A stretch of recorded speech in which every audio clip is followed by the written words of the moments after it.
a las tecnologías. Damos la bienvenida a todas las personas que nos acompañan a la transmisión de este primer foro realizado por el Foro de Análisis y Prospectiva. Damos la bienvenida también a nuestros participantes, nuestros ponentes. Quiero empezar por hacer la presentación de lo que es el CAP.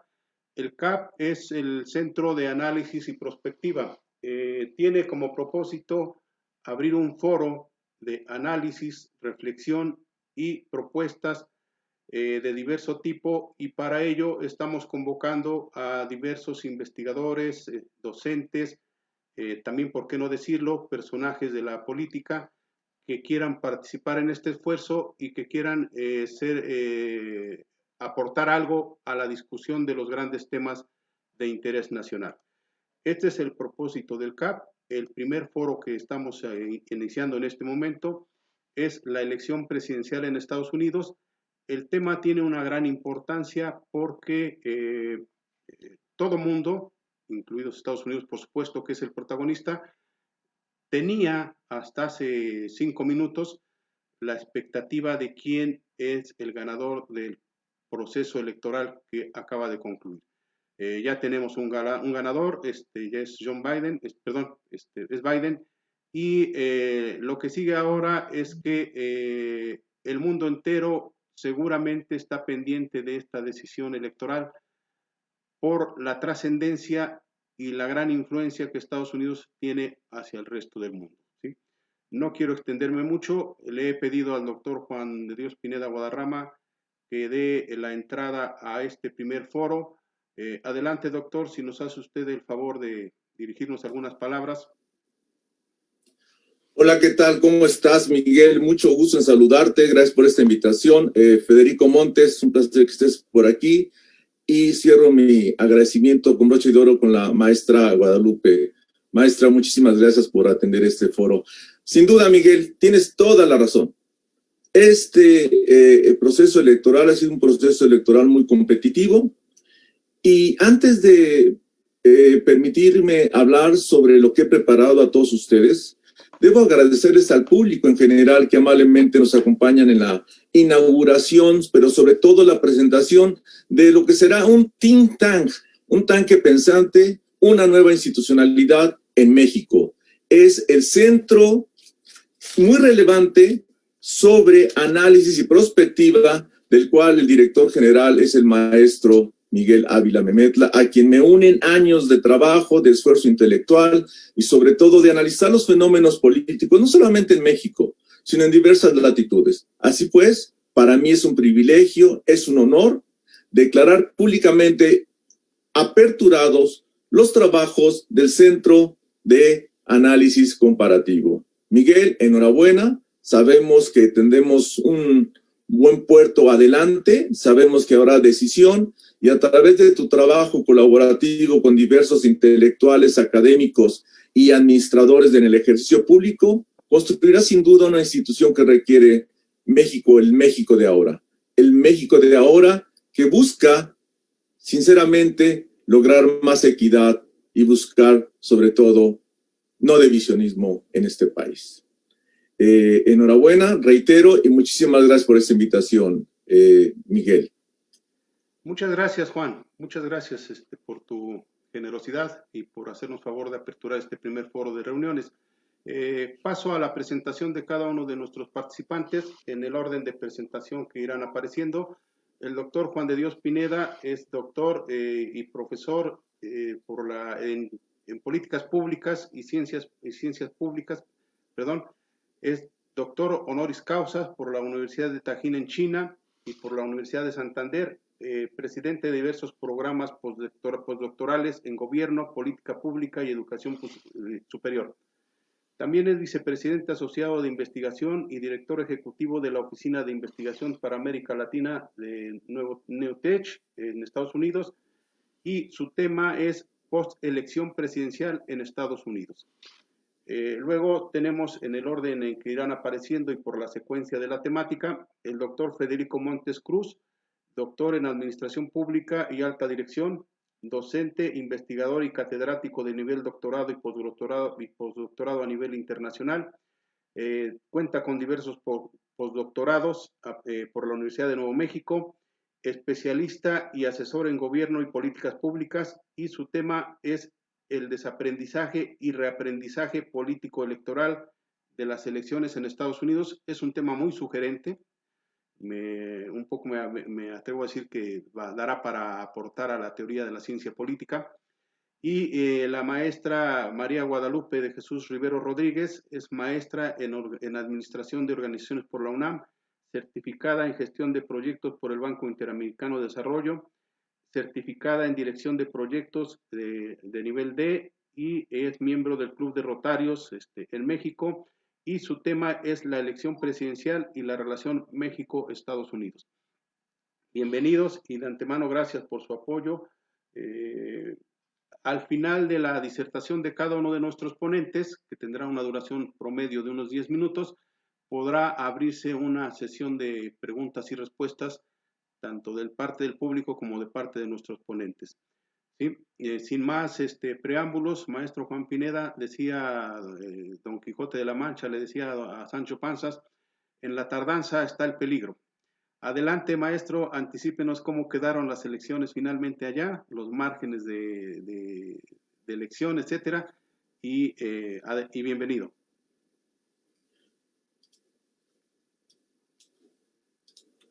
Muchísimas gracias, de verdad. Sin duda, podría informar que hace aproximadamente 30 minutos, por fin se acaba prácticamente el conteo en Pensilvania, lo que le da al candidato Biden y le asegura 273 votos del colegio electoral, lo que significa, de conformidad con la normatividad de elecciones en este país, en Estados Unidos, le significa ser ahora ya, digamos, el que ha ganado la elección. Este es un paso muy importante, el reconocer públicamente y que los medios de información han dado a conocer estos datos. Es relevante porque si aún necesitamos observar que viene un proceso de conteo de votos, por ejemplo, en el estado de Pensilvania, se tiene como fecha hasta el 12 de noviembre para contar los votos. Es decir, las reglas en cada estado son muy diferentes. En algunos estados se cuentan los votos por correo el día de elección, en el primer minuto del día de elección. En otros estados se cuentan los votos que llegaron a través del correo una vez que cierren las urnas el día de la jornada electoral. En otros se reciben votos por correo el mismo día de la elección, que es el caso de Pensilvania. De ahí que tienen hasta el día 12 para contar todos los votos que llegan. En otras palabras, la elección en Estados Unidos, una elección federal, una elección para presidente, tiene muchas formas de análisis y muchas formas de observar la ley. Por eso, es importante señalar que se ha visto esta, que se podría llamar incertidumbre en el conteo. No lo creo que sea tal. Simplemente es una diversidad importante de leyes electorales, pero que todas tienen un asunto central: hablar de contar los votos. Algunos compañeros analistas mexicanos me decían, Juan, es que ya estamos eso de que voto por voto, casilla por casilla. No, este no es el caso, porque cuando en México se usó esa expresión es porque se había cerrado ya el conteo electoral y después se pensó que había fraude y se pedía que se contara el voto nuevamente, que se recontara. Aquí en Estados Unidos simplemente está haciendo un ejercicio simple, que todos los votos deben ser respetados y todos deben ser completamente contados. Las tecnologías que nos permiten orientar, pensar en el voto, son muy importantes, porque ahora nos dicen ya que Biden tiene 273 votos del colegio electoral y seguramente llegará a más. Pero bueno, estamos en una elección completamente inusual. Una vez que he comentado esto, debo también decir que el análisis postelectoral en este proceso en Estados Unidos nos lleva a muchas reflexiones. Una de ellas es que Trump llega con un gran respaldo popular.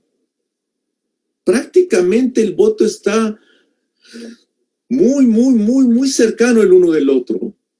Esto le da impecablemente una fuerza muy relevante al candidato Trump, actual presidente de los Estados Unidos. Otra lectura podría ser que el candidato demócrata, desde mi perspectiva, no es un candidato en realidad que requiere este país. Es un candidato que le falta energía, es un candidato que le falta mayor capacidad de convocatoria, es un candidato, quizás sea un buen presidente, pero fue un mal candidato presidencial. Porque tú, después de todos los errores internacionales, nacionales que ha hecho Trump, el pésimo manejo de la pandemia, el país más vulnerado por la pandemia, y contradictoriamente hay mejores estudios en materia de salud pública. Y aquí un paréntesis, a la entrada de Trump se dejó de fondear la oficina que hace estos tipos de estudios de manera de epidemiológico, se redujo el presupuesto de ese tipo de instituciones. Algo parecido como en México, que se reducen los fondos para investigación, algo parecido fue acá. Pero bueno, esa es otra lectura, que hubo un mal candidato, pero ojalá sea un buen presidente, que todo podría indicar que sí será un buen presidente. Un siguiente análisis postelección, postelectoral, podemos decir que la candidata para vicepresidente que jugó la carta, aquí decimos, she played que jugó la carta de minorías, es decir, un componente afroamericano, pues no jaló como tenía que jalar una cantidad de votos. Y es, desde mi perspectiva, una persona que no tiene el perfil para ser vicepresidente de un país. Por supuesto que yo apoyo a las mujeres y por supuesto que sé de la capacidad de las mujeres. Y por supuesto que sé que hay mujeres que han sido en otros países presidentes, han hecho un trabajo extraordinario, manejos de pandemias, pero estamos hablando en Estados Unidos. Ella no tiene las credenciales para ser vicepresidenta. Seguramente crecerá en su cargo de vicepresidente y seguramente nos dará el privilegio de decir que tenemos una vicepresidenta de la altura de esta senadora. Es decir, el Partido Demócrata tuvo muchos fallos en la decisión de sus candidatos. Otro asunto también que podemos decir, que esta poselección aún no se ha desenmascarado. No sabemos cómo va a reaccionar el presidente Trump después de esos resultados, donde ya se le da el colegio electoral, la mayoría a Biden. Aún no ha hablado Biden, aún no ha hablado Trump, y tenemos que analizar cuál va a ser su comportamiento institucional.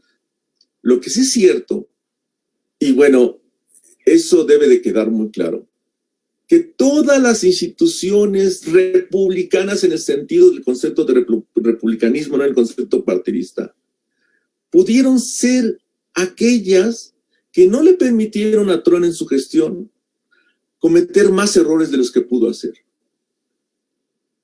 Con una política antimigratoria y que con todas las restricciones para gente de otros países de entrar a Estados Unidos, el Poder Judicial echó abajo sus iniciativas de restringir el acceso discriminatorio de personas de otros países. Cuando Trump decidió cerrar o construir un muro en la frontera México-Estados Unidos, todos los poderes fácticos, públicos, gubernamentales, institucionales, dijeron que esto no era posible. Y tuvo que hacer uso del presupuesto del Ejecutivo para tratar de construir en algunas zonas estos proyectos. Pero después de 4 años, no existen estos muros construidos con recursos autorizados por la legislatura. Es decir, otra iniciativa de Trump que no funcionó. Y bueno, por supuesto, Trump tuvo su muro, como lo dijo 1000 veces aquí en Estados Unidos, gracias a la Guardia Nacional de México, y le agradeció al presidente de México que haya puesto no una barrera de concreto, sino una barrera de soldados de la Guardia Nacional. Eso sí lo logró. El presidente de México mandó a la frontera sur y a la frontera norte del país de México miles de soldados para contener la migración. Ahí sí podemos decir, pero ¿se dan cuenta? Tuvo apoyo de un presidente mexicano, no de las instituciones de Estados Unidos. Más favoreció el proyecto de Trump, Andrés Manuel.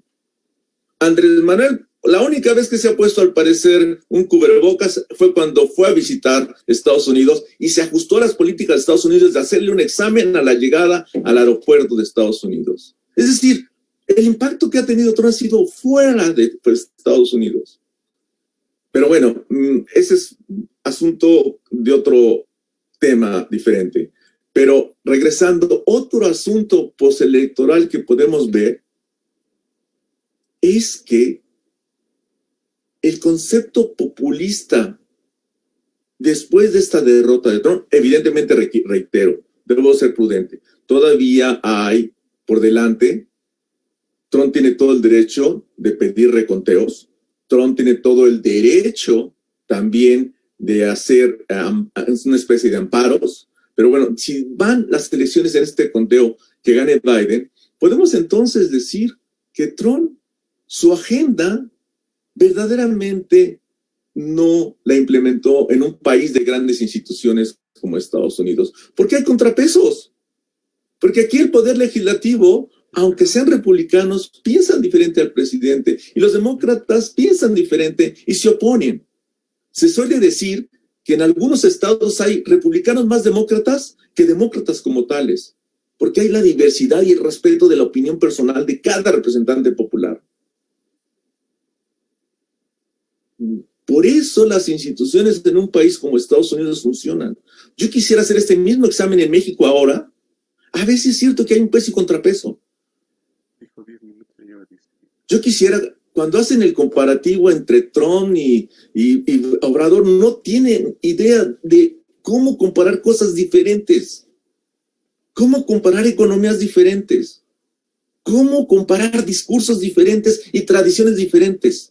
Se me hace absurdo que Loret de Mola pierda su tiempo en hacer cosas de esa naturaleza en un país con un programa de esa naturaleza. Es terrible, de verdad. Se expone su ignorancia de un sistema político como que es el de Estados Unidos.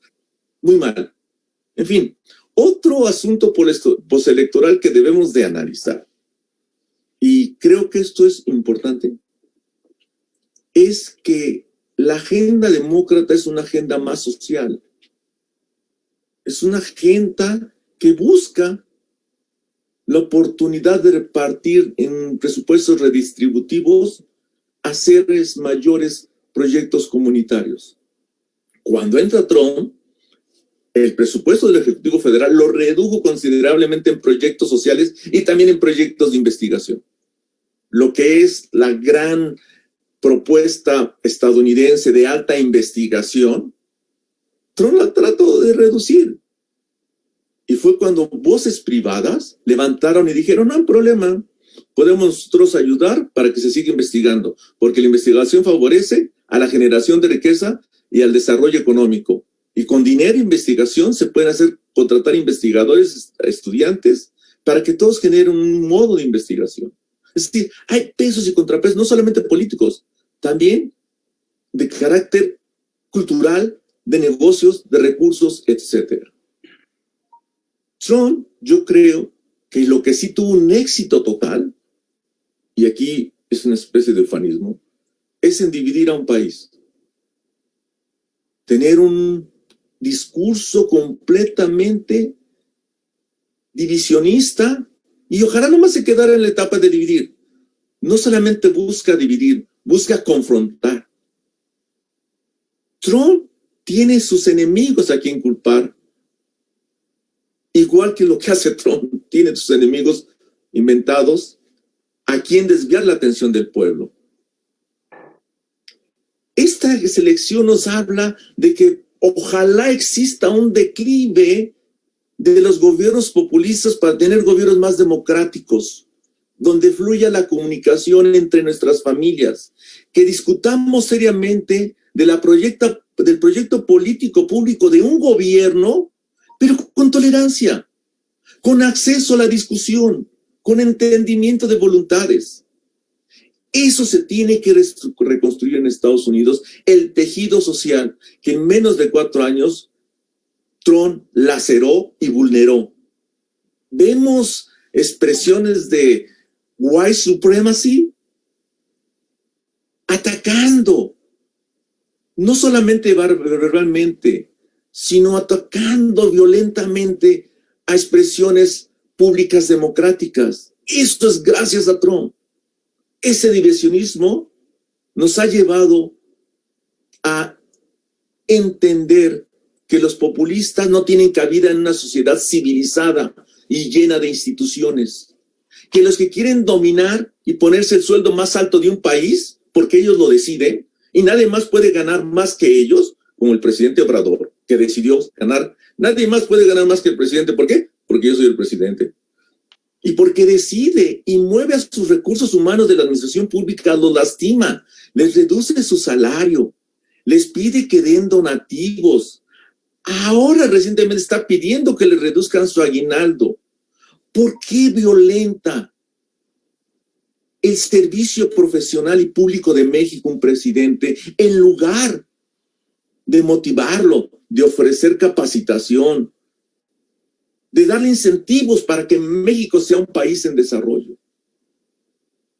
Estos saldos que nos deja la elección también nos permiten reflexionar la dignidad y el engrandecimiento humano. En otras palabras, que el gobierno influya para dar los mejores servicios públicos de calidad, que el gobierno sea responsable, que el gobierno hable con la verdad, que el gobierno se someta a escrutinios públicos, que el gobierno sepa con claridad cuáles son las reglas de gobernación de un país, y todos bajo el mismo armaje cultural, respetando nuestras tradiciones y nuestras manifestaciones regionales culturales, pero todos con la certidumbre que la ley se aplica a todos por el mismo. Y si mi hermano cometió un acto indebido que pareciera ser un acto de corrupción, no tengo por qué cuidarlo. No tengo por qué estar pagando especies de testigos protegidos para que a mis enemigos políticos, a través de un proyecto entonces republicano de sólidas instituciones mexicanas, se diga que ese fue corrupto y va a denunciar a los que fueron corruptos con él y le doy protección. Ese tipo de situaciones que vulneran la credibilidad del pueblo incrementan en un sentido populista que por ahora en Estados Unidos, afortunadamente, ya no será en la agenda. Yo creo que el presidente Trump tiene muchas asignaturas pendientes. Y yo creo, sin lugar a dudas, que estaré muy feliz, Miguel, de que en otro momento podamos hablar de este tipo de cosas. Sin embargo, ya se cubrió mi tiempo. Agradezco mucho la invitación a este foro. Estoy encantado de que Lupita y Federico estén aquí participando. Y de verdad, Miguel, qué bueno que hiciste este foro, me da mucho gusto. La gente que nos está escuchando, de verdad, es un honor, es un privilegio que puedan escucharnos estas pláticas. Pero reitero, mi percepción solo es un punto de vista. Con el background que me caracteriza, con todas las deficiencias ideológicas y académicas que pudiera tener, pero al menos es un sentido sincero de expresar lo que he visto en esta elección en Estados Unidos. Por su atención, muchas gracias. Muchas gracias, Juan. Muchas gracias. Creo que ha sido compartir las experiencias directas del proceso electoral ahí en Estados Unidos. Me parece que es bastante ilustrativa, bastante aleccionadora de lo que fue el proceso en todo su interior, la trama, de que quienes hemos tenido experiencias electorales, creo que retrataste bastante bien, Juan, todas estas implicaciones que se dan en un proceso electoral y que por supuesto son significativas en los resultados, ¿sí? Doctor Federico Montes, le toca el turno, su tema es muy sugerente, la verdad, desaprendizajes y reaprendizaje político electoral.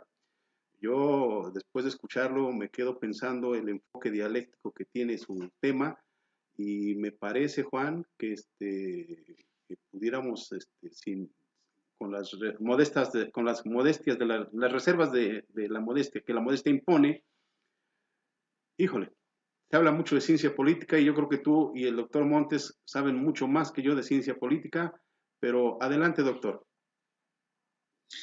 Muy bien, muchas gracias, maestro. Primero, quiero agradecer mucho la atención de las personas que nos están viendo. También agradecer a la maestra Rivero que está aquí con nosotros acompañándonos. Desde luego al doctor Juan de Dios, muchísimas gracias, doctor, siempre a su lado, si usted me lo permite. Y maestro Miguel Ávila, muchas felicidades. Yo quiero solamente tomar mi tiempo un momento para decir que este centro de análisis y prospectiva hay que celebrarlo, porque esto permite que se abran espacios donde la parte del análisis, el pensamiento crítico, pero sobre todo la propuesta, sean bases fundamentales de la vida política, no solamente de México, sino de toda América Latina. A mí me parece que esto es un muy buen esfuerzo que se está haciendo para generar valor y para generar esta cuestión que decía el doctor Juan de Dios, edificar la dignidad humana a través del pensamiento crítico. Muchas felicidades. Y si me lo permiten, este título de la temática que me toca abordar, quiero confesar que lo pensé muy rápidamente, pero dije, ¿de qué podemos hablar de tantas cosas que se han estado compartiendo hoy en día con respecto a las elecciones en Estados Unidos? Y, sin embargo, cuando hablamos del desaprendizaje y el aprendizaje, son elementos desde el punto de vista cognitivo y cognoscitivo de este pensamiento, de esta funcionalidad del cerebro de las personas y luego de la colectividad. Uno tiene que empezar a analizar. ¿Qué nos deja estas elecciones en Estados Unidos con respecto a muchas lecciones que tenemos que primeramente aprender, pero sobre todo desaprender? Esta parte, esta palabra es fundamental. Nosotros a lo largo de la vida vamos aprendiendo muchísimas cosas y damos por hecho que van a tener siempre esta prevalecencia y sostenibilidad. Sin embargo, hoy nos dice la propia experiencia y la propia realidad que no alcanza con aprender. Hoy necesitamos tener una competencia importante que es ir desaprendiendo, es decir, de lo que ya hemos aprendido a lo largo de la vida, lo que ya hemos aprendido en la cuestión política, en la cuestión electoral, en la cuestión social, en la cuestión económica, no todas las cosas siguen aplicándose. Y tenemos que hacer un ejercicio muy fuerte para tener estas cuestiones que tenemos en la mente, en la visión, y quitarlas de la mente para dejar un espacio, llamándole a esta cuestión de ese aprendizaje, para volver a reaprender, adaptarnos a estas nuevas circunstancias. Y es por esto que este tema orientado hacia las elecciones en Estados Unidos tiene gran trascendencia. Y a mí me gustaría, si me lo permiten, tomar 4 puntos rápidamente acerca de estas elecciones con respecto al desaprendizaje y al reaprendizaje. Y generar una visión que tenemos que desaprender y reaprender en México con respecto a lo que está pasando en Estados Unidos. El primer elemento es que, sin lugar a dudas, hubo una mayor participación en la votación del electorado en Estados Unidos en más de 120 años. ¿Qué significa esto? Que después de 120 años se generó un nivel de participación de los electorales norteamericanos, estas personas que tienen la capacidad de votar, con respecto a la cuestión antecedente. Solamente un dato, en 2016 hubo 139 millones de votos. Hoy, más o menos, están calculando que son 160 millones de votos, aún con la pandemia. ¿Qué nos dice esto? ¿Qué tenemos que desaprender? Tenemos que desaprender que hoy en día, si la sociedad está volcándose hacia ese derecho que tiene de ejercer su voto, estamos dándonos cuenta que hoy la propia sociedad empieza a visualizar que una forma importante dentro de la cuestión democrática es que la utilización del voto, pero un voto con una característica importante, diversificado, complejo, analítico. Entonces, algo está sucediendo. Y ese reaprendizaje, después de desaprender que no todo es como pensábamos, ese reaprendizaje es que tenemos que volcar hacia esos nuevos targets, espacios, personas que de pronto pensaríamos que nunca van a votar, pensaríamos que no les interesan las votaciones, pensaríamos que el ejercicio democrático no es para ellos, y cuando nos estamos hacia México, tenemos que darnos cuenta que, cuidado, porque vienen el próximo año unas elecciones. Entonces tendremos que desaprender para reaprender que hay una gran capacidad y posiblemente una mayor magnitud de personas que van a ejercer ese derecho de votar. Segundo punto que a mí me gustaría también comentar. Normalmente en las elecciones, en todo tipo de elecciones democráticas, hay un ejercicio instrumental que son las encuestas o estudios de preferencia. Algo está sucediendo con ello. Esto no es de hoy. Nos estamos dando cuenta que desde hace tiempo estas encuestas de preferencia están empezando a tener alto nivel de incertidumbre. Ya no son tan efectivas como nos habían dicho. En 2016, se pone un caso en Estados Unidos, se dieron cuenta que estas encuestas de salida, estos estudios de prospección política, hacia donde tendría que tender la aplicabilidad de la votación en Estados Unidos, si de pronto decía que iban a tener ciertos resultados esperados. Desde 2016 se dieron cuenta que esto no funcionó, y entonces estas grandes agencias, estos grandes despachos que empezaron desde 1930 con George Gallup, que es quien empieza a desarrollar esos instrumentos, tratar de visualizar cuáles son esos resultados esperados, se empiezan a dar cuenta que no está dando ese nivel de efectividad que estaban esperando. Ellos juraron y perjuraron que iban a hacer a lo largo de estos 4 años análisis y adecuaciones para que esos instrumentos fueran lo mayor, vamos a decirlo allí, con mayor nivel de objetividad. Sin embargo, el resultado que acabamos de obtener, que acabamos de ver, pues nos dice que algo tendrán que hacer. ¿Por qué? Porque se equivocaron. Se equivocaron porque hubo ciertas características que ellos generaron en una predicción. Dijeron que iba a haber una victoria holgada demócrata. Sí, derivado por todas las acciones que ya el doctor Juan de Dios nos ha platicado, de ese accionar público-político que el presidente Donald Trump ha hecho durante todo su desarrollo como presidente. 2, que iban a ganar el Senado y que además iban a aumentar la presencia en la parte de la Cámara de Representantes. Sin embargo, esto no ha sucedido. Ninguna de las dos, ni triunfo holgado, ni tampoco el Senado, ni tampoco mayoría en la Cámara mayoría sí en la Cámara de Representantes, pero no mayores escaños. Hay una disminución, aun cuando parece ser que van a mantener la mayoría. Esto nos dice entonces que hay algunas cuestiones que ya no están funcionando. ¿Qué tenemos que desaprender? En las encuestas de salida, en los estudios de análisis de preferencia, ya no están funcionando. ¿Qué tenemos que reaprender? Tenemos que reaprender que tenemos que buscar nuevas formas de cómo allegarnos a la preferencia de ese electorado, de esas personas, de la sociedad. Y en México tenemos de tomar en cuenta este reaprendizaje. Tenemos que empezar a darnos cuenta que nos queda, porque estos instrumentos son necesarios. Nosotros tenemos que volcar ¿hacia qué? Hacia nuevos elementos que nos permitan visualizar qué está pasando o qué pudiera pasar con los resultados esperados. Es decir, hay que estar más cerca de la ciudadanía, hay que estar más cerca de sus necesidades. Finalmente, como tercer punto, hay una cuestión fundamental en las elecciones. ¿Qué nos deja este desaprendizaje y este reaprendizaje de las elecciones de Estados Unidos con respecto al voto latino? Algo está sucediendo. ¿Por qué? Porque primeramente hay que decirlo, más o menos 32 millones de personas latinas son las que ejercen su voto en las elecciones de Estados Unidos.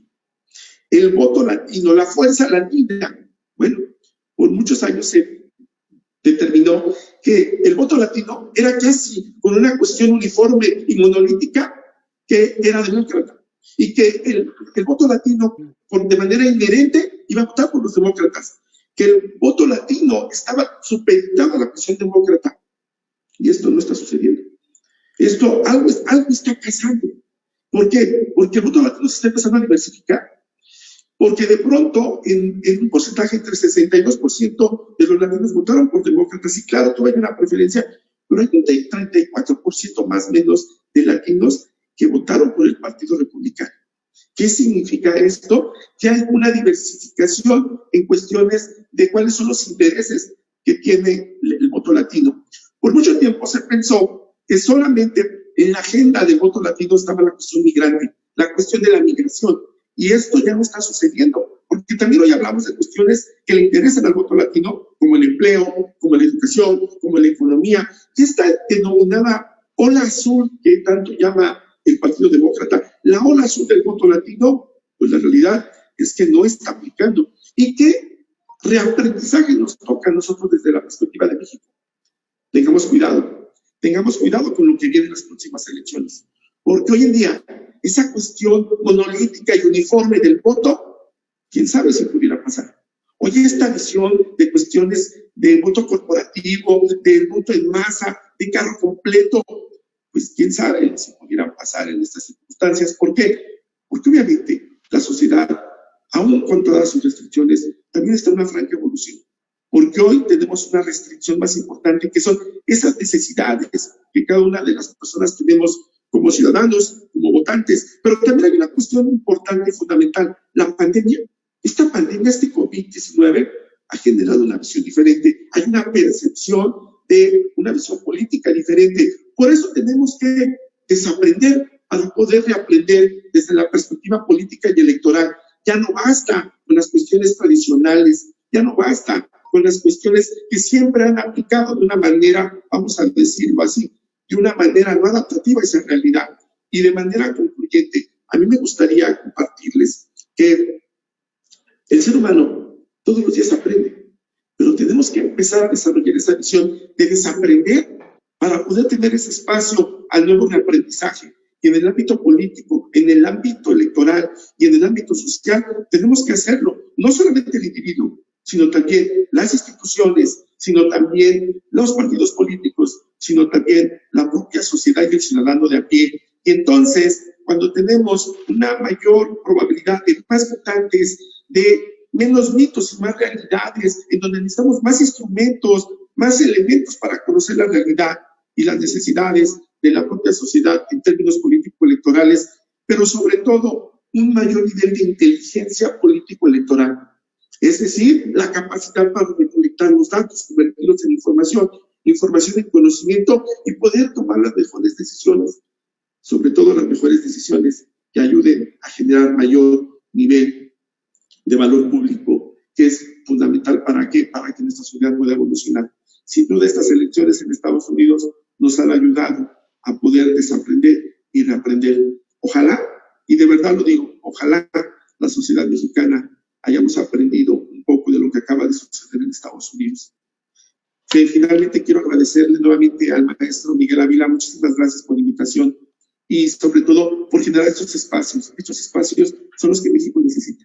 Necesitamos estos análisis de reflexión, de estos espacios para hacer esta cuestión crítica. Y no olviden, tenemos que desaprender para poder reaprender y poder adecuarnos a esta nueva realidad en la cual vivimos todos los días. Muchísimas gracias. No, gracias a usted. Coincido con usted. De alguna forma, el aprendizaje y desaprendizaje es un proceso dialéctico que nos lleva a puntos de equilibrios, puntos de ruptura y nuevos esquemas de aprendizaje.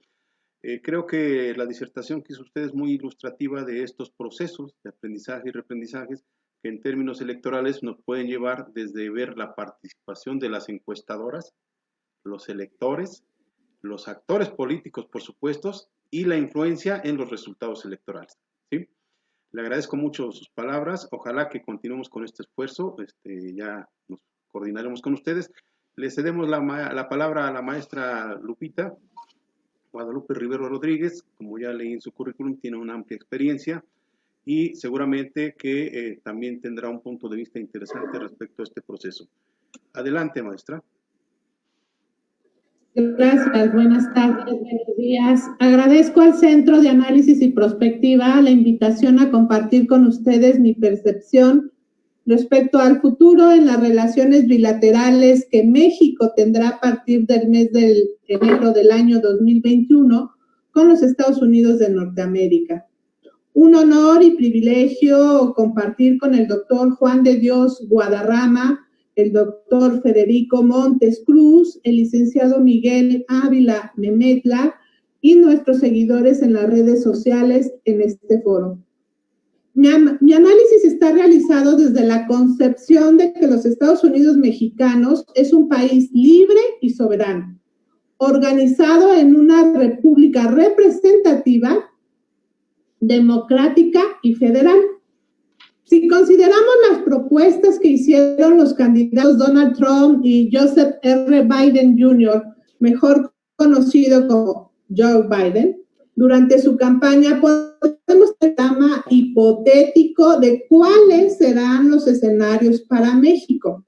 Recordar muy brevemente que Donald Trump prometió retirarse de la Organización Mundial de la Salud, impulsar el desarrollo de una vacuna y tratamiento médico, cortar la migración a través de amenazas económicas y la construcción de un muro, revisar el Tratado de Libre Comercio de México para imponer aranceles y regulaciones, continuar con la disputa con China por el tema de cadenas de valor, impulsar la robótica y la industria farmacéutica con deducción de impuestos e impulsar combustibles fósiles por delante de la energía renovable.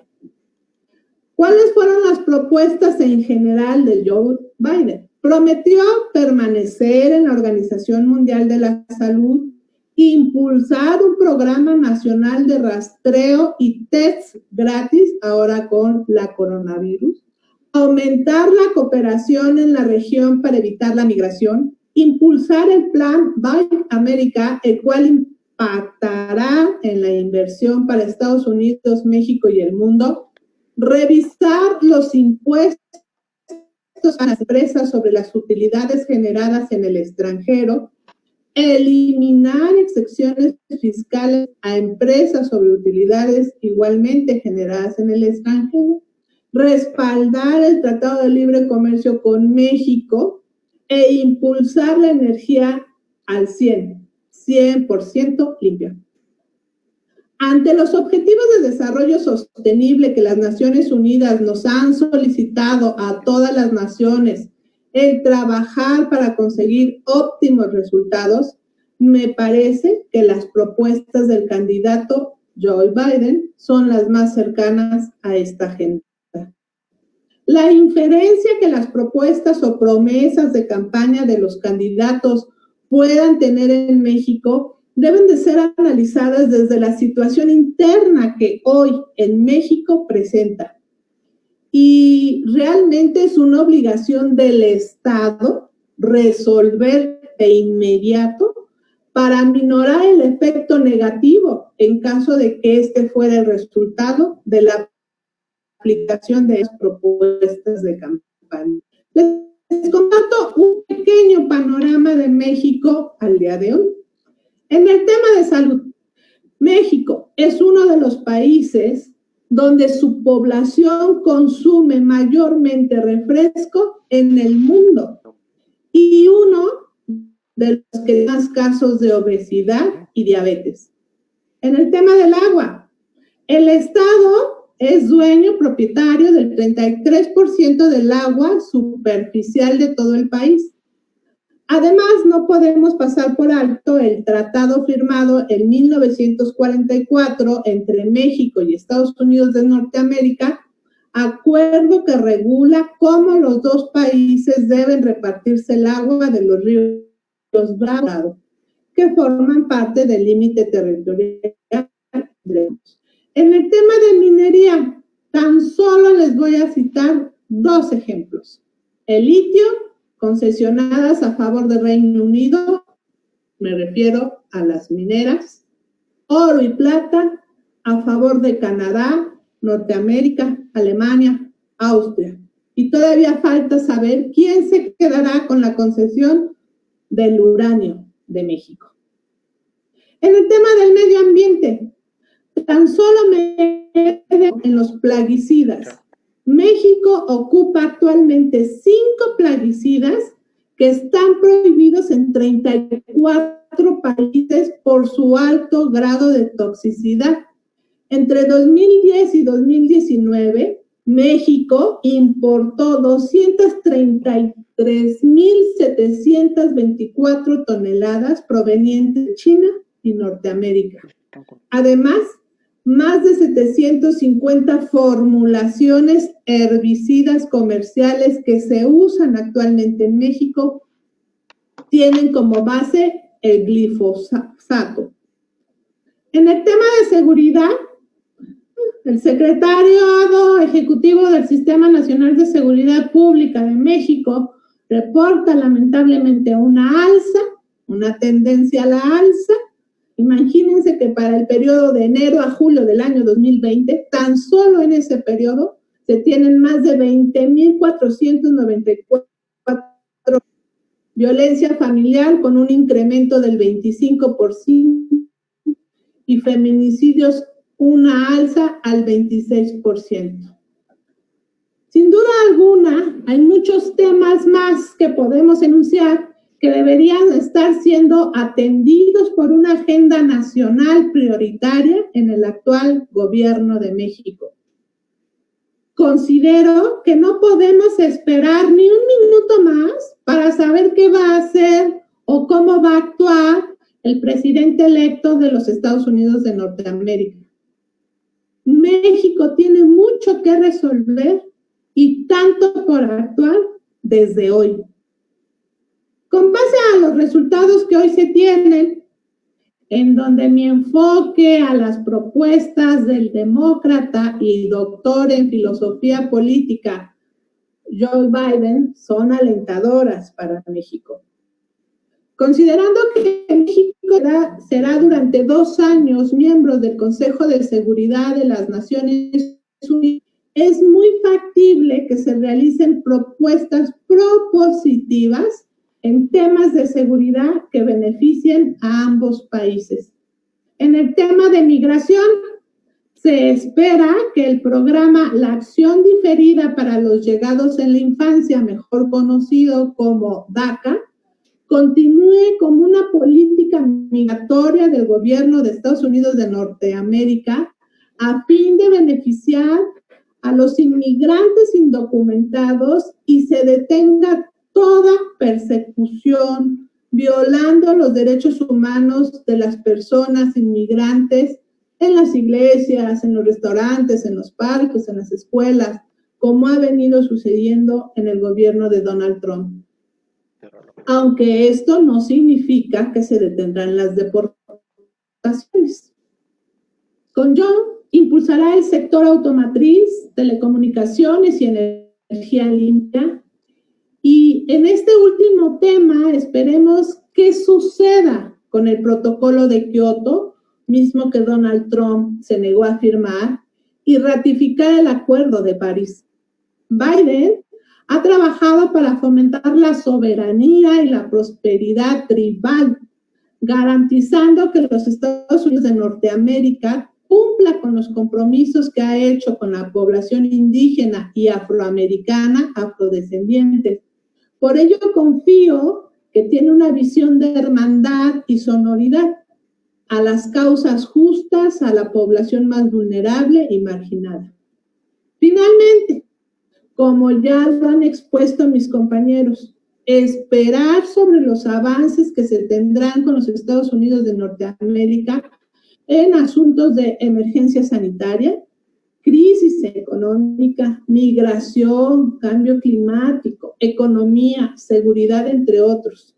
Yo espero, a través de este análisis, en no equivocarme en que será un presidente cabal, honesto, diplomático, mesurado, respetuoso, inteligente, honesto, ambientalista, emprendedor, valiente, pero sobre todo nuestro aliado con México para fomentar en nuestro país la economía, el crecimiento, el desarrollo, la competitividad, la seguridad, la paz y la salud. Por mi parte, es todo. Muchas gracias.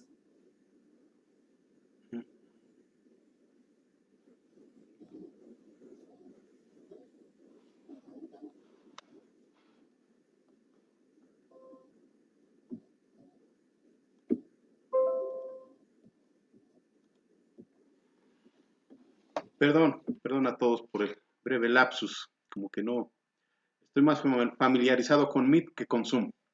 Bueno, muchas gracias, maestra Lupita. Me parece que tocó usted los temas fundamentales que tienen que ver con la relación México-Estados Unidos, que en realidad es una relación histórica de siempre, ¿no? Desde que empezaron a formarse las primeras colonias en Estados Unidos y que trascienden hasta nuestros días. Le agradezco a los ponentes su participación. Es difícil, creo yo que tenemos bastante público, es difícil de alguna manera leer cada uno de los mensajes, pero haciendo una revisión y tratando de hacer un resumen de ellos, hay calurosos, afectuosos, respetuosos y reconocidos mensajes hacia cada uno de ustedes, hacia el doctor Montes, hacia Juan Pineda, hacia usted, Lupita. Para mí son menos, ¿sí? Pero bueno, es el riesgo que lleva uno, ¿verdad? En general, creo que tenemos una buena asistencia. Yo quisiera pedirle a las personas que nos acompañan en esta transmisión, si tienen alguna pregunta, que nos la hagan llegar a través del chat para a su vez transmitírsela a cada uno de los ponentes y estaríamos abriendo de esta manera la sesión de preguntas y respuestas. Agradezco a los participantes mientras nos hacen favor de escribir sus preguntas. Les agradezco su asistencia, su interés.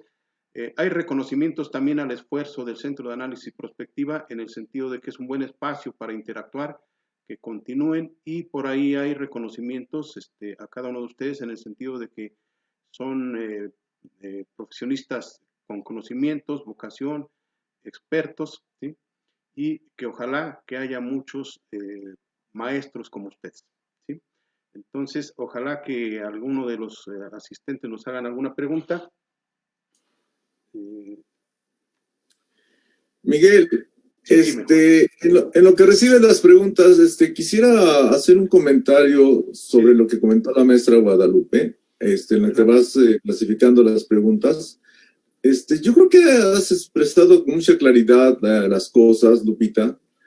Yo creo que has acertado. Desde el día de ayer en la noche, Biden, sin ser imprudente, mandó un discurso de que él sería, en su caso, si los resultados le favorecieran, presidente para todos, que él buscaría atender tanto a los republicanos como a los demócratas, que él piensa en una nación unida donde la parte divisionista tiene que ir desapareciendo poco a poco, porque al final al cabo él señalaba, todos somos americanos. Es decir, un mensaje de reconciliación en un momento de turbulencia cae muy bien.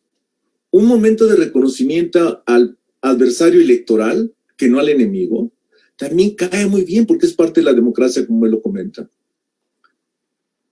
A los republicanos también les interesa mucho que haya ganado el Partido Demócrata, porque la institución republicana como partido político desapareció con la entrada de Trump. De ahí que muchos líderes republicanos, como presidente Bush, Powell, etcétera, se nombraron a favor del candidato Biden. Y en cuanto al comentario también que me interesa rescatar es ¿qué comportamiento político o de estadista va a tener Biden? Sin duda lo va a tener. Y en su relación en México, ¿qué esperamos? Yo creo que no puede entregar cuentas Andrés Manuel de un país unido. No creo que pueda entregar cuentas de diálogo con los gobernadores como lo manda la Constitución, porque para eso manda su secretaria de Gobernación. Es decir, hay toda la intención, seguramente yo soy demócrata, hay toda la intención de trabajar bien con todos, pero aún más con México por la cercanía. Pero unos acuerdos es reducir los niveles de violencia que hay en México, es insoportable. Que veamos cómo va incrementándose y en la agenda mexicana pareciera ser que es normal que haya tantos muertos por razones de cárteles o de otros aspectos. Y eso no creo que se tolere. ¿Por qué razón? Porque no puedes negociar cuando hay un problema muy estructural muy fuerte. De acá va a haber mucha colaboración, a pesar de que Andrés Manuel ilegítimamente apostó a un candidato cuando es el presidente y tenía que haber no prestarse para la campaña de Trump. Se prestó ridículamente además, por cierto, pero se prestó. No hablemos del impacto que tuvo, que fue negativo, pero se prestó. Entonces, como quiera que sea, yo pediría que esta vocación que tiene Biden de trabajar con todos, ojalá exista cierto interés del gobierno mexicano de mostrar un país también no dividido, con respeto a las instituciones, a los organismos autónomos, a las legislaturas, a los poderes judiciales, estatales y federal. En fin, tenemos que trabajar en encontrar eso. Se va a acabar, por supuesto, que es la primera propuesta de toda la gente que emigró a Estados Unidos y que se le regresó a México y que México aceptó que se siguiera su trámite migratorio en territorio mexicano, lo que es ilegal, pero lo aceptó el presidente Andrés Manuel. El primer motivo es acercar a toda gente que se le dividió familiarmente. Ya se está creando una comisión para que se busquen a todos aquellos padres que perdieron a sus hijos en esa separación ilegal que hizo Trump. Miguel, creo que ya tienes preguntas, ¿verdad? Sí, así es, Juan. Ok, adelante, por favor. Tengo aquí en la mano, hay alguien que me está asistiendo, repito, manejo un poco más Meet, menos Zoom. Tengo uno, Jesús Tenorio, excelente participación, doctor Federico Montes, orgullo haber recibido conocimiento, instrucción y capacitación de parte suya. Adair Revilla, creo que es una pregunta para todos. En 2016 la victoria de Trump estuvo ligada al uso de datos para la microfocalización. ¿Qué papel consideran que jugaron las tecnologías y la ética en las elecciones estadounidenses? ¿Quién nos puede apoyar con algún comentario? Maestro Federico, Juan Pineda, maestra Lupita. ¿Sí? Repito, Adair Revilla nos pregunta, en 2016 la victoria de Trump estuvo ligada al uso de datos para la microfocalización. ¿Qué papel consideran que jugaron las tecnologías y la ética en las elecciones estadounidenses? Yo con gusto la contestaría, pero ya usé mucho el micrófono, Federico, y seguramente puedes resolverlo tú también, Lupita. Bueno, si me lo permite, solamente un comentario muy corto. Primero, muy interesante la pregunta, porque hoy en día la cuestión del analytics, el uso de datos, el uso de información, cuantificar, es algo necesario. Pero, sin lugar a dudas, debe haber una relación directa con la parte de la ética. Y es en donde entonces muchas de estas cosas en las elecciones pasadas y en muchas elecciones no se sigue dando de manera adecuada. Me parece que vamos a ver en el corto o mediano plazo una relación y una sinergia, y así debería de ser, entre que la parte cuantificable, el analytics político, estos análisis cuantitativos cada vez estén más cercanos de la parte de la ética, del deber ser en el manejo de estos datos y de la cuestión de la generación de bien y valor público.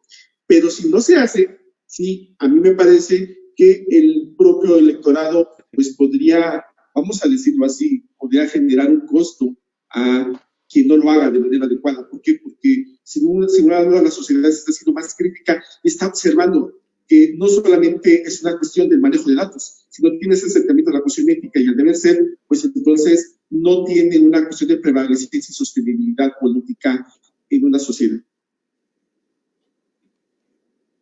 Adelante, Juan, parece que quería usted comentarnos algo. Lupita también, si puede hacer algún comentario.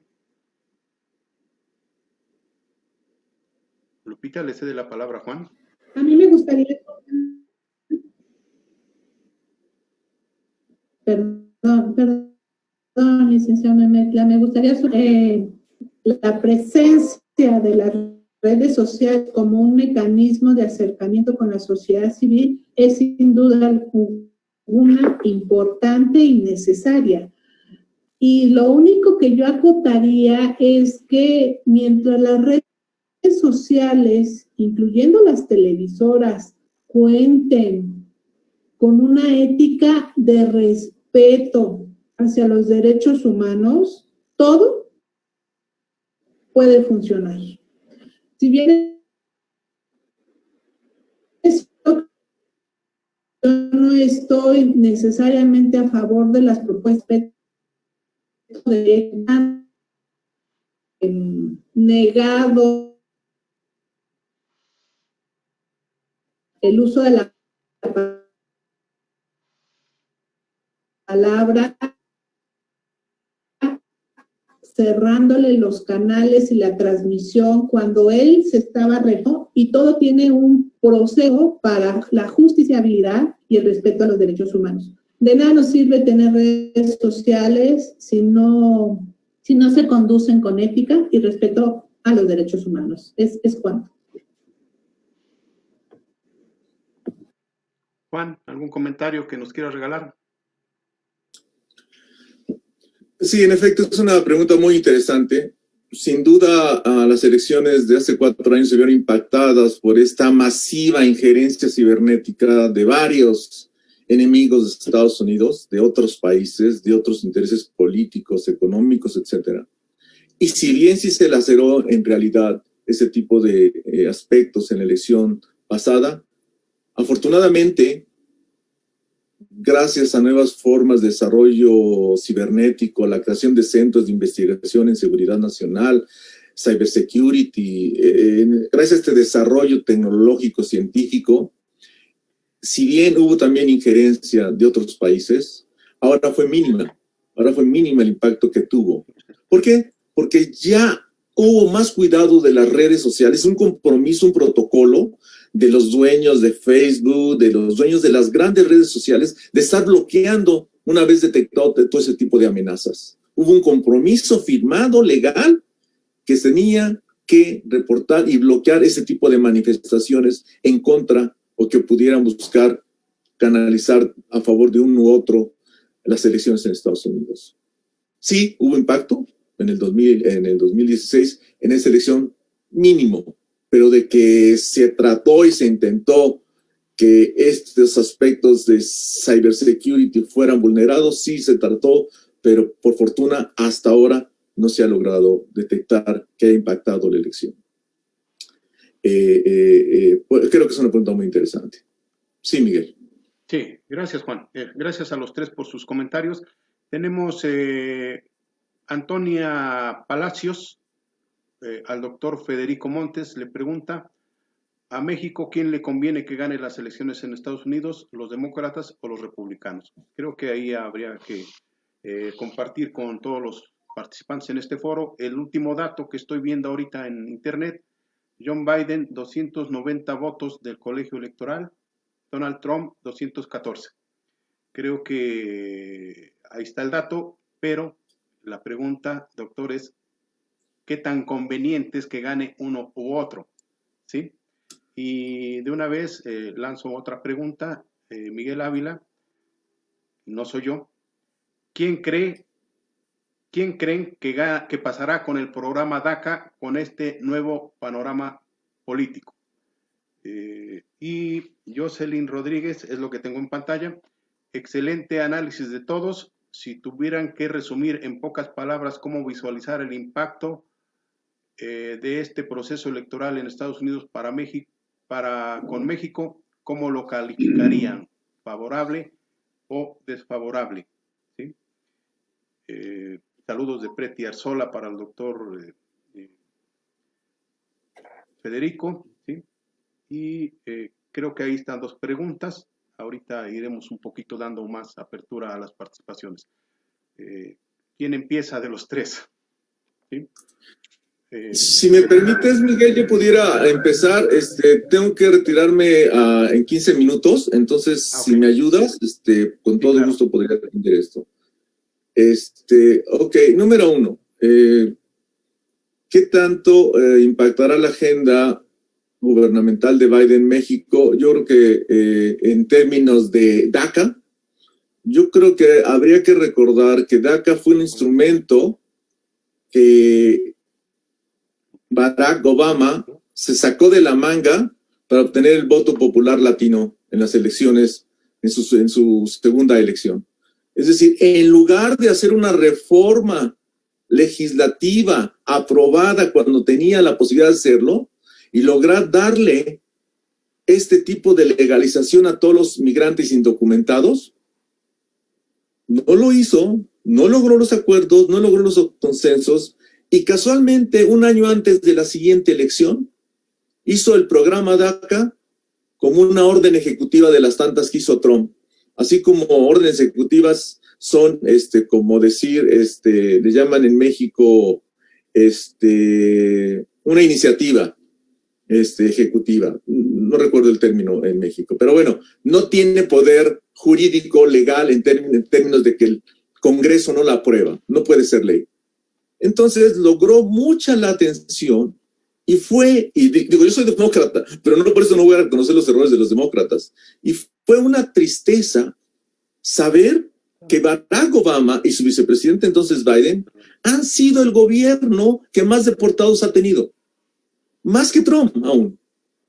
Es decir, este juego perverso, cuando yo escuché lo que quería hacer Barack Obama, de dar este asunto de DACA, dije, esto es perverso. ¿Por qué en lugar de hacerlo ley y tener todo, con todo el poder que tiene en ese momento, hacerlo ley, hacerlo realidad? ¿Por qué no lo ubica? Y un año antes de las elecciones este programa DACA para traer el voto latino y el voto popular. Y a la vez dije que era perverso, porque cuando tú te inscribes en DACA, porque muchos alumnos universitarios están en esa situación, tienen que declarar ante una autoridad que son ilegales. Y eso, cuando tú declaras que eres ilegal, en ese momento puedes ser deportado. Es decir, es descubrir tu ilegalidad para ponerte en riesgo de que te deporten en ese momento según las leyes federales. Entonces, para mí era perverso. Aparentar apoyar a los migrantes con una orden ejecutiva que no tiene el poder de ley y ponerlos vulnerables totalmente porque ya declararon que eran ilegales. Es lamentable. Siempre critiqué esa situación de Barack Obama. Espero que cambie, que sea ley, que todos los que están en programas de DACA, que todos los que estén sean legalizados. Eso es lo que debería hacer Biden en ese sentido.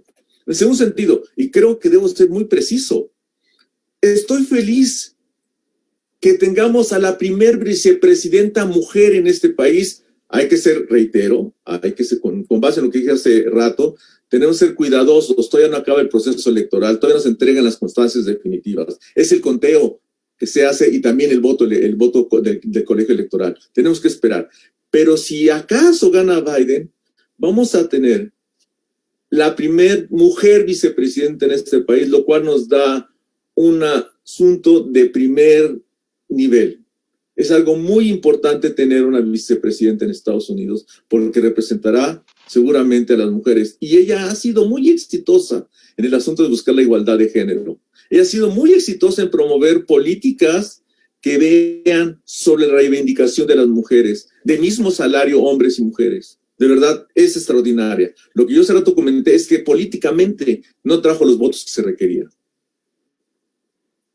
La tercera pregunta que haces también me parece brillante, en el sentido de que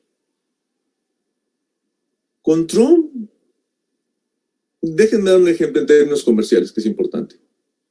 Mientras en México se informó que se había sido un acuerdo muy importante para México, aquí en Estados Unidos los negociadores de Trump dijeron, oye, es que no negociamos, es que México nos dijo a todo que sí. Por eso salió el acuerdo comercial en menos de una semana, porque la instrucción del presidente Andrés Manuel era decirle todo que sí a Estados Unidos. Simplemente Trump, como lo hace todo mundo fanfarronamente, amenazó a México con subir los aranceles. Y inmediatamente reaccionó el presidente mexicano y dio respuestas muy positivas para Trump. Es decir, no he visto en la historia de México un presidente que se diga defender al pueblo y que lo primero que hace es verdaderamente no cuidar. Ahora hay más pobres en México que antes, como recibió el país.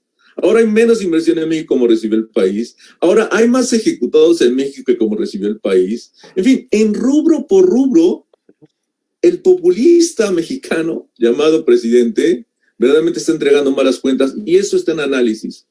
Acá en Estados Unidos se vio muy mal que haya pasado del asunto en Sinaloa, que una vez que se tiene prácticamente asegurado a una persona de los cárteles se le libere. ¿Dónde están los protocolos de entendimiento? Y hay un protocolo entre México y Estados Unidos y no se respetó el protocolo. Y yo creo que con un gobierno demócrata como el de Biden, sí se va a pedir mayor seguridad para los mexicanos, para los estadounidenses, se va a buscar mayor apertura comercial, pero con reglas claras y precisas. Y se va a cuidar también que todos los inversionistas estadounidenses se les garantice que sus inversiones van a ser reales. No como lo que pasó con la cervecería en Tijuana, de que se había hecho una inversión, o no como pasó con las energías limpias, que después de más de 25 países están invirtiendo en México en energías limpias, de repente se les quiere cerrar la puerta. No, se requiere seguramente certidumbre. Sí, gracias, Juan, gracias. Miren, en realidad agradezco a todos los que nos están acompañando vía Facebook y a los ponentes la atención, el esfuerzo que estamos haciendo. Hay varias preguntas más, solo que el tiempo también nos apremia, todos nos programamos para una agenda, actividades personales, familiares, académicas, etcétera. Yo quisiera pedirles, en ánimo del respeto a las personas que nos acompañan vía Facebook, si nos permiten, Federico, Juan, Lupita, y con el ánimo también de acortar la sesión, que nos permitieran que a través del chat del Centro de Análisis les mandemos las preguntas y nos hagan favor en su momento de contestarlas para reenviárselas a cada uno de los ponentes. Dada la necesidad de tiempo que tiene el doctor Juan Pineda, que tiene seguramente también Federico y que tiene Lupita, estarían de acuerdo para que nos hagan llegar sus números de chat y todo, y les demos una respetuosa atención a cada uno de los participantes que nos están formulando preguntas. Quiero aprovechar antes de que se retire el doctor Juan Pineda, además de agradecerles, anunciarles que creo que fue un éxito este primer evento, ¿sí? Creo que contamos con, igual Juan, aplaudo contigo, creo que comparto la experiencia de ustedes, los conocimientos, los aprendizajes. Gracias, Lupita, por los aplausos. Falta usted, doctor Federico, pero lo veo bien. Muchas gracias. Creo que fue un éxito para hacer el primer evento. Y Juan, considerando que los tiempos tan cortos en que los afinamos tú y yo, y a la distancia sobre todo, reitero, fue un gran éxito. Quiero comentarles que voy a revisar los tiempos y procuraremos, conforme va la agenda nacional y los grandes temas internacionales, ir programando con alguna frecuencia este tipo de foros. Ayúdenme ustedes a invitar ponentes de nivel, de talla, y el público que nos escucha igualmente, si quiere incorporarse, adelante, hay temas muy abiertos. Quiero anunciarles que el siguiente tema que estamos pensando tratar sería el de la pandemia. La pandemia es un término muy genérico, ¿sí? Y la historia nos ha dado duros golpes respecto a sus impactos. En este caso, el siguiente tema será la pandemia en México.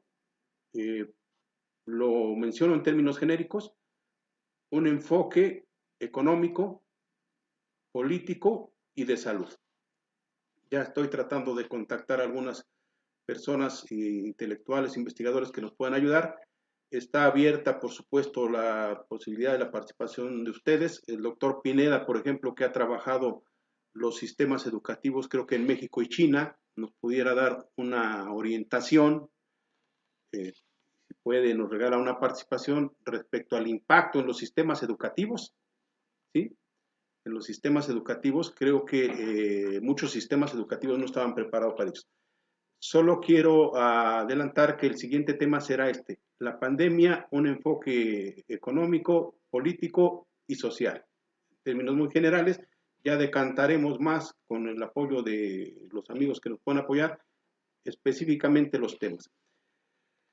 Antes de cerrar este evento, quiero agradecerle a Zuli Xolalpa su apoyo en el diseño de los banners y el apoyo técnico en los contenidos del presente foro, así como Edith Ávila en todo el apoyo técnico de enlace y comunicación, tanto con los ponentes como con el público en general. ¿Sí? No habiendo más que tratar, le agradezco mucho a cada uno de los ponentes y a cada una de las personas que nos acompañaron, su asistencia, su pregunta. Me encargo de que les haga llegar las preguntas y generosamente le pediría a Lupita, a Juan Pineda y a Federico nos hagan llegar sus respuestas para que el público que participa se sienta motivado y ojalá que vayamos dándole cobertura cada vez más a este esfuerzo. Ahora estamos compartiendo dos países, México, Estados Unidos, a ver si logramos subir hacia arriba, Canadá, y hacia abajo, y luego nos vamos a Europa, ¿sí? Todo es realizable, decía el gran Miguel Ángel Buonarroti, hay que dormir despiertos y soñar con las manos. Creo que es posible si todos nos esforzamos. Muchas gracias, Lupita, muchas gracias, Juan Pineda, muchas gracias, Federico. Estamos en contacto a través de las redes sociales, del chat, que es lo más ágil que conocemos, y nuevamente, muchas gracias por aportarnos. ¿Sí? Excelente, Miguel, muy buen programa. Gracias, Federico, brillante. Lupita, muchísimas gracias, excelente tu presentación. Gracias por moderar el evento, Miguel, lo hiciste de manera extraordinaria, como siempre orgulloso de tu liderazgo, y pronto nos vemos. Gracias a todos. Hasta luego a todos. Muchas gracias. Muchas gracias, buenas tardes. Felicidades. Buenas tardes. Muchas gracias.